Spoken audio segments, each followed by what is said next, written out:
Hello everyone, today I'm going to be taking a look at my race at the Joel Clay Championship, second race at Jerez.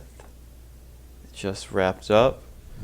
The first thing we're going to take a look at is my qualifying lap, which was far from perfect, but that's what you get in these 5-minute action-packed qualifying sessions, especially when you factor being a little bit nervous in there.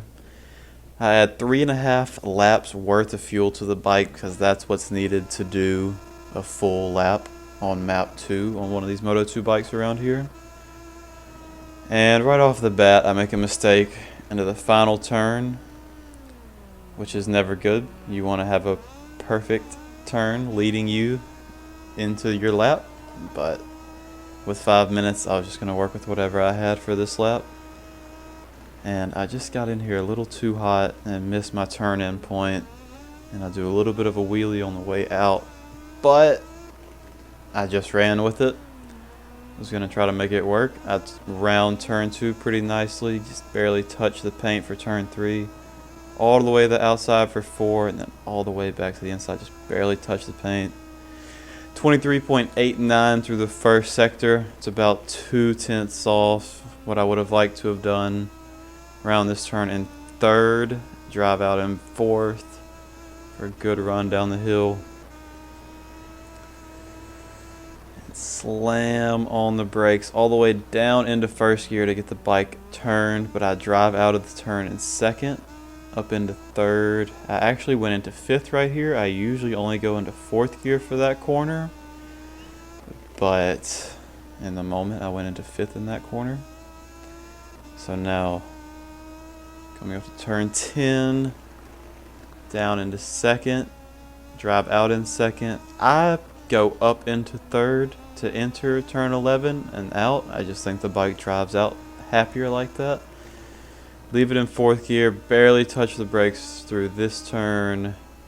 No brakes, just barely release the throttle through there. All the way to the outside for the final turn. Get down into first. Ran the entry slightly wide. A little loose on the rear end on the exit, but I was nervous. Did the best I could and did a 1 minute 38.7.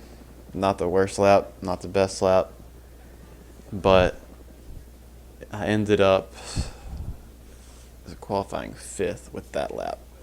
So second row, middle of the second row, I'm not mad. I was actually pretty happy about it, especially to have one of my dear friends starting in 4th place right beside me, representing America with me, and also in 8th place we had CRJ representing America in this international race. So the nerves for me pretty intense, especially now to see that this is a wet race. I have practiced in the wet. I was ready for a wet race, but when you actually see it, it still worries you a little bit. I run the same setup in the dry and the wet for these Moto2 bikes. Maybe I shouldn't, but I do. And I add, let me see, 8.5 laps worth of fuel to the bike because I like to have the bike in power map 2 some of the time, and you need extra fuel for that. I'm going to take off from the line in power map 2 with my anti-wheelie turned up to 4. And me and Big Twins get fantastic starts. We drive straight past the first row. For a moment here, we are first and second. I get clobbered up the inside, pushed off to the side of the track, pushed out into the grass. I thought for sure I was going to get taken out right here, but I just barely survived it. And now the hunt was on. I thought that was the main danger zone, and if I could survive it, I would be alright. So you've got my teammate in second, me in fifth. We were pretty happy about this, but he got pushed off the track right there. So now it's just me up here in the top 3. As we run down the hill, get on the brakes, we have a lag crash, which I know all too well. And so for the next 3 laps, there's really nothing to see. So we're going to fast forward to about the middle of lap 4. Round this turn, down the hill, and I've got the fastest person in the lobby, or who qualified on pole at least, behind me. And I knew I didn't have his pace. I knew that it was probably better to just try to be defensive than to outrun him for these next 2.5-ish laps. So that's what we're about to see, is me being defensive. Like right here, getting all the way inside, making it impossible basically to pass me on the inside. If you want to pass me, you have to go around the outside. That's basically the idea. Even if you're a little bit slower, if you don't give them room to pass you, you're just going to slow them down, which, you know, sorry, but that's defense. So I knew I was slowing his pace, and I was perfectly happy with it, to be fair. Into the final corner, dive inside, down into first gear, back into second for the drive out. I was happy that he didn't get the spectacular drive out of there. I thought he was going to be able to pass me on the straight, but he actually lines me up on the outside. I cover the inside all the way around, all the way to the exit of the turn, drive out, and held the position well. He kind of bumps me right here, but it turns out to kind of hurt him more than it did me. But I touched the curb right there, and if anyone here played MotoGP20, you will know the curbs were killers. And my instincts kicked in and I dropped the throttle. And that allowed him to make up that little bit of a gap that I had just created into turn 2. So anyways, down the hill, I've kept a good line so far. Haven't given him any opportunities. I don't plan to give him any here either, but this notification pops up. Totally distracted me. So he has closed the gap even more. He is really piling the pressure on me at this point. I'm doing my best to stay calm. I think I was doing fine to stay calm. I had trust in my defensive abilities. Just covering the inside as tight as I can through this section. Definitely cost myself some time through there, and I knew he was getting ready for a pass in one of these next couple corners, but I ended up dropping the throttle too soon for that corner.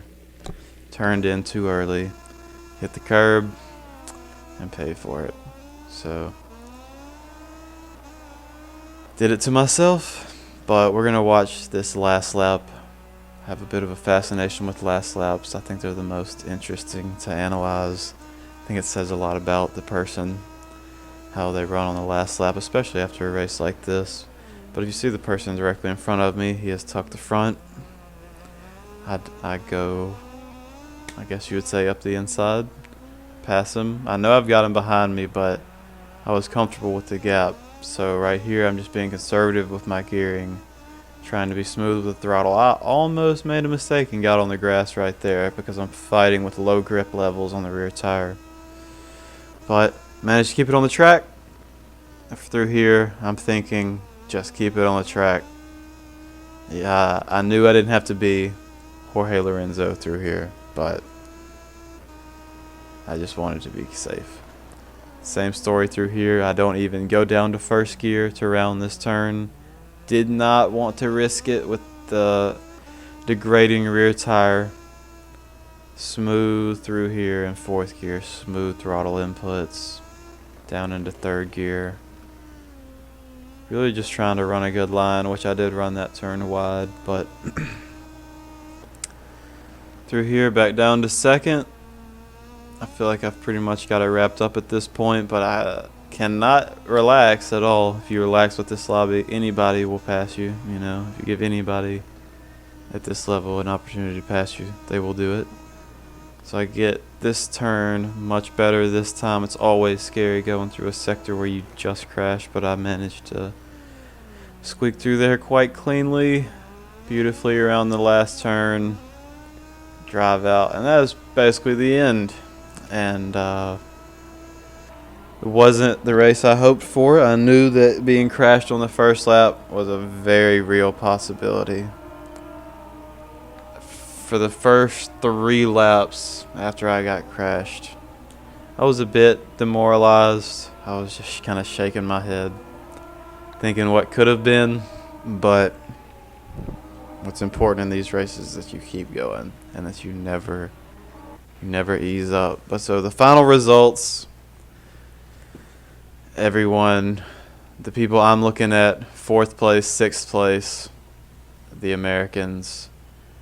We have a top 5 for America, which is always great, by CRJ. But I'm just going to go ahead and look at this first half lap or so again. So me and Twins, we get out of town. We have great starts. I think we controlled our tire slip a little better than everyone else. That was fine, you know. There was no when the green bike hit me, that was fine. That was to be expected. I wasn't super happy with the way the orange bike hit me, but that's racing, especially on the first lap. In one of these races, people are absolutely savages. Everyone is. You have to be. So I just dealt with it, and super sad to see my teammate get pushed off right there, but in my head I knew it was time to turn it on. And if you want to say I made a mistake right here, the only mistake that you could say I made was that I followed him into this turn. If I would have been staggered, the bike probably wouldn't have hit me, but you know, that was just bad luck. So thank you for watching. This is the first of a series of videos that I'm going to do on these Joe Clay Championship races. You know, like, subscribe if you want to. You don't have to. And see you next time.